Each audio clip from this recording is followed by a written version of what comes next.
There's a very beautiful example in the Vedas. That just as a spark of fire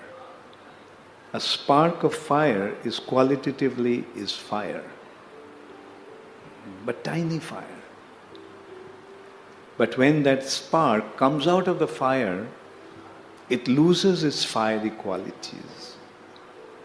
And next to the fire is ash.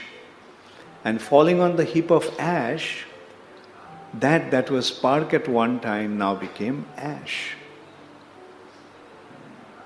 It became ash, losing all its fiery qualities. Now, if that speck of inflammable object, if it wants to regain his fiery qualities, what does he have to do? Go back to the fire. And when it does that, then automatically he regains his fiery qualities. Of course, a spark cannot do it by itself, but a living entity can. So living entity is the tiny little spiritual spark. When it becomes separated from Krishna, he loses his spiritual identity, spiritual qualities. And falling into the heap of ash or this material nature, it becomes matter. It becomes material.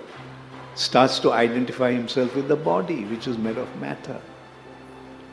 And that is our problem in this material nature. All of us are suffering from this problem due to our identification of this body as the self. Now how can we rectify that situation? Go back to Krishna, the supreme spiritual personality. And when we do that, when we become connected to Krishna, then we regain our spiritual identity, and these qualities, Satchidananda aspect, is already there in the spiritual self. So this is the process, simple process of just becoming connected to Krishna. Now the consideration is, how does one become connected? Connection means to become related. Now when do we develop relationship? When we have love for that person.